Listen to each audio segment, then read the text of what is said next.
Hello, my name is Omar.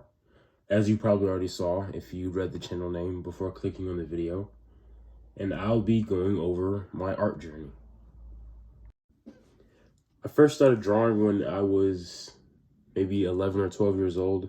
This would have been in middle school, and it started when I joined this after school club for my school.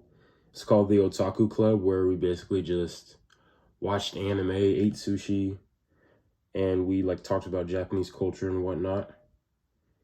And one meeting they had an artist over, and his Instagram is Marcus the Visual. Marcus the Visual.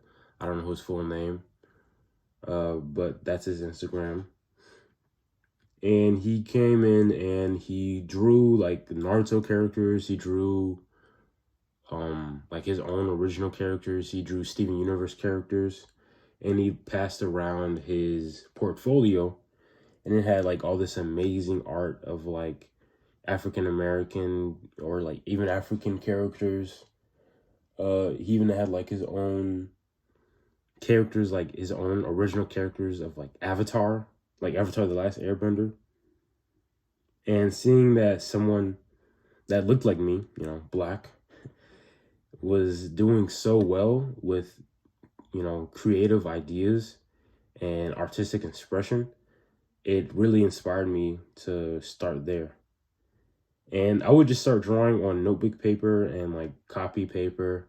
I didn't have a sketchbook yet, but I was watching like a bunch of YouTube tutorials on like how to draw like Pokemons and Dragon Ball characters. And then my mom got me my sketchbook. It was like a it was like a cheap sketchbook from Walmart, but I fill it out. I fill it out very, very, very fast. And for my first couple of years now, still I mostly draw like anime style type characters. And I would always see improvement week to week in my sketchbook.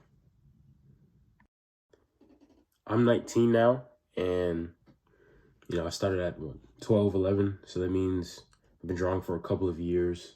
You can do the math. That's like maybe 8 years or so.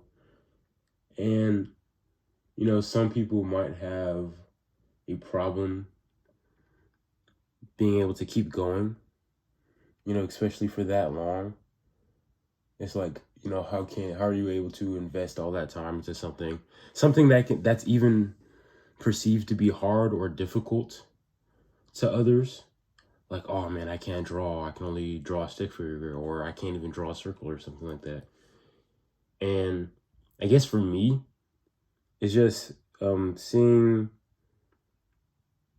how I improved, seeing how like the attention I got, I would say, like seeing my parents' eyes light up, or friends like giving me compliments when they looked at my sketchbook and like, wow, you drew this, or you did this, you did that, this looks great. And so that's what really kept me going. And then there was also, at the time, I was like, reading manga, watching anime, reading manga. And I really like some of the stylistic choices in a lot of the shows that I was watching. So I would almost kind of like emulate those styles as well. So it always made me improve, and it just kept me going, to be honest. Practices I would recommend for drawing would be to use reference, to learn from different artists, and try and practice drawing about every day. I'm to start off with reference. I'm a huge advocate of using reference. I feel like you need to use reference, especially if you're going to be drawing things that are from the real world. So you would want to be looking at the world while you're drawing it. Like if you want to draw a lot of people, a lot of characters, you need to be able to know what they look like and break down their shapes and their forms in your head whilst you're looking at it. And some people, I don't know, for whatever reason, might consider reference as cheating. Like if you have like a photo of someone in a particular pose right in front of you and you're drawing that pose, they're gonna, I guess, oh, you're cheating, or you're not a real artist, or, like it's all supposed to be in the mind and stuff like that. But when those people, if those people are artists and they're drawing, their artistic results aren't that good. They tend to end up being very stagnant with their progress, after some time. And, their art basically is going to keep looking the same because they're not using reference and they're not learning from the real world. And people are going to point out Kim Jong-gi, who's this, amazing, legendary artist, may he rest in peace. And, he's very famous for basically only drawing in like black ink and not using any reference at all. Basically not looking at anything while he's drawing besides a blank white canvas. But the thing is, he's been drawing for, 20 plus years, and he might also have the natural talent in order to do that. I don't think most people will unless they're really, really experienced and they've studied the world to any minuscule detail to just have that in your mind. But for the most part, he most likely, when he was a younger artist, he looked at reference and he was able to retain it and memorize it well so that he could do all of these, free canvas drawings. Second practice is to learn from different artists. When I started out, I'm pretty sure I mentioned earlier how I would try and emulate, quote unquote, the style of maybe anime and manga I was looking at the time. And I feel like that's made me a better artist. Seeing their styles, breaking down their styles and analyzing them. And okay, so they usually draw their noses like this, or their eyes are like that, or when they turn their face, a quarter's way or whatever, they tend to draw their noses like this, or their faces are shaped like this, or the anatomy is like this, their hands are this big. And it allows you to get a great sense of variety if you're looking at and breaking down multiple artists' styles. So I believe that'll make you improve much quicker. For me, at least, I've seen a lot of progress whenever I look at an artist that I'm, really liking at the time. And I see what it is that they're doing in their style and how they're able to make certain movements flow. And I try my best to study it in a way. And you should try that as well if you can find any artist that you'll like. The last practice would be to draw just about every day. It doesn't have to be some type of huge, big, grand, spectacular, painting or drawing or animation. And this is just for creativity in general. You don't always have to create something from scratch every day, because that is pretty mentally draining and it is going to lead to burnout because you're always trying to stress your mind about, something new you can make. And it's not going to lead for consistent results. But what I would recommend, to do every day is basically to practice every day. Maybe you see that you're not as good as drawing faces. Maybe you're not as good at drawing faces in a side profile. So you practice side profiles. You look at references. You look at things around you. Maybe you're not good at drawing background items. So you look at landscapes. You look at buildings. And you basically try and draw that out.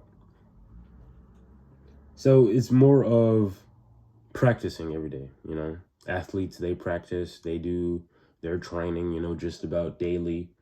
Why wouldn't you do that as well with pen and paper, Why wouldn't you do that when you're drawing? Of course, during the, 8 or so years of me, going through my art journey, I came up with some struggles. The main struggle was that I wasn't drawing as consistent as I would have liked to. There were certain times where I just wasn't drawing at all. I wasn't sketching, I wasn't doodling, I wasn't practicing anything. I would, go days, weeks, sometimes even months without drawing. And I believe it was due to my social situations.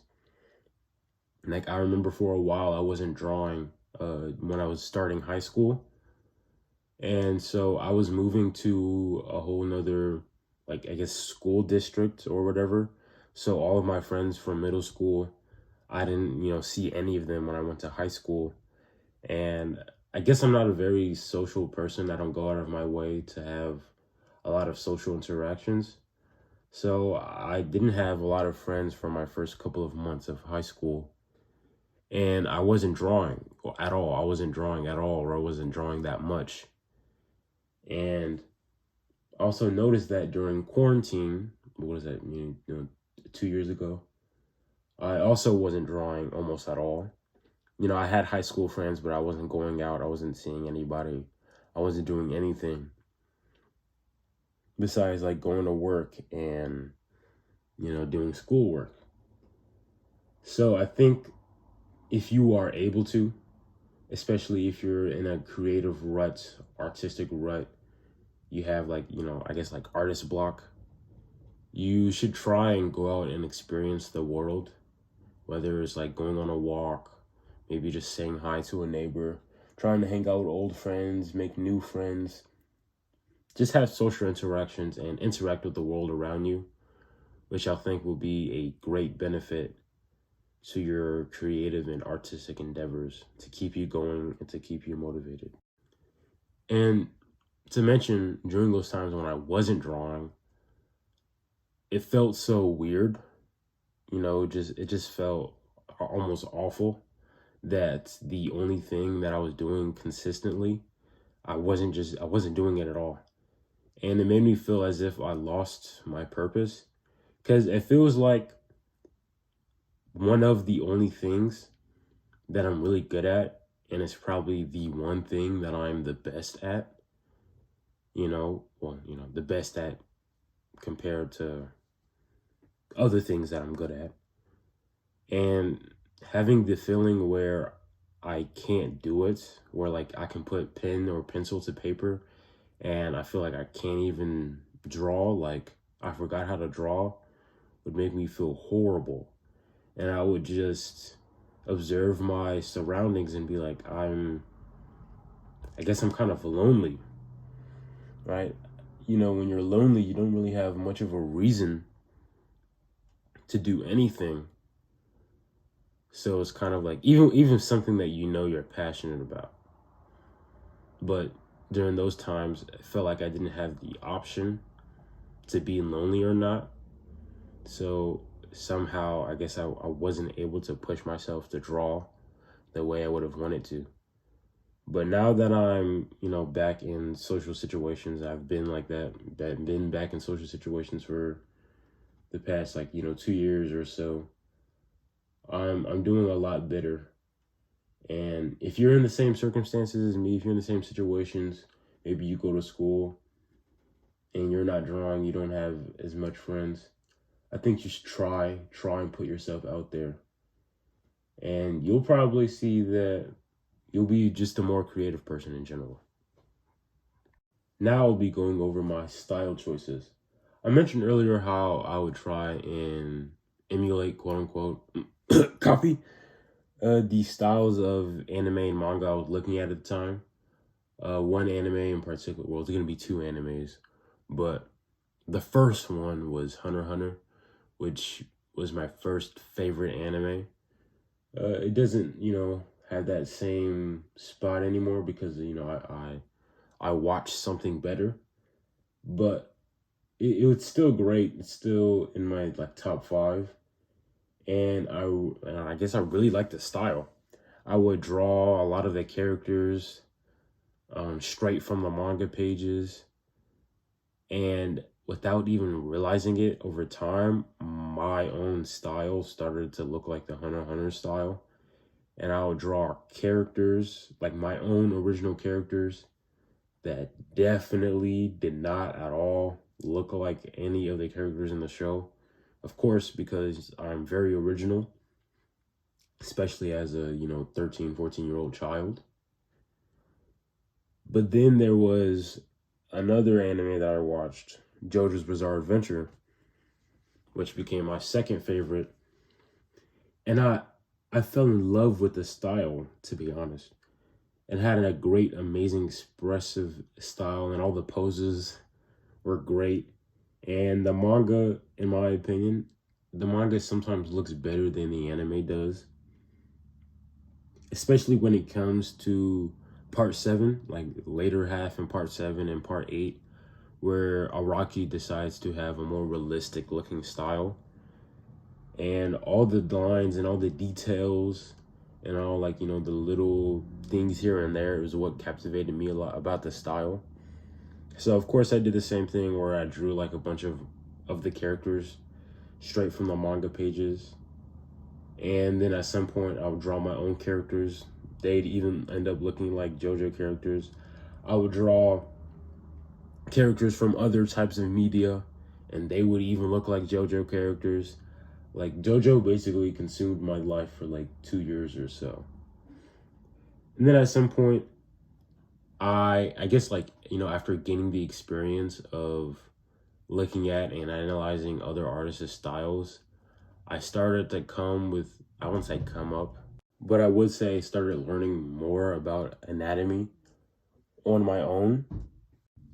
And then I turned toward the animation industry, and how their styles and the way they draw is very simplistic. Because with animation, you can't really be complex with your character models and background designs, because the more lines, the more work, the more time it takes. But in general, I kind of always like the more simplistic looking style. I did draw complex things with, like, a lot of lines, and it took a lot of time. But overall, the simplistic style where you can kind of convey a lot with not so much, in my opinion, is very ideal. I still think it's preferable to learn how to draw complex things as well.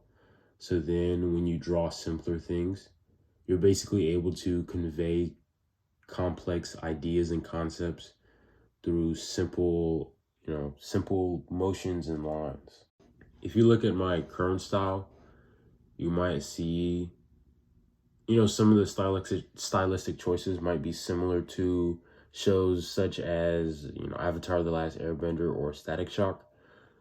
But, there's going to be, of course, similarities, because I basically adapted my current style from what I've seen in the animation industry. But as of late, I've been drawing these characters that have, very different proportions, where they'll have shorter torsos, long limbs, and, big hands and big feet, and like round circular heads. It's a style I've seen before, especially when I'm looking for like reference and looking at stuff on Pinterest. And I really like the style. It's pretty captivating. It seems very expressive, but I know I still have a ways to go in order to basically perfect it in my own way for my own drawing techniques and styles. I still do want to keep up with the style that I currently have, because, I really like that one. I feel like that's the one that I've been working on, curating for myself for the longest. And I really like how it's turning out, and it's getting even better. But of course, I'm still going to work on that new style with the characters that I just explained earlier before. And I'd say that would just about wrap up everything. If you watched all the way through, I really do appreciate that. And I hope that you do well in all of your creative endeavors. Peace.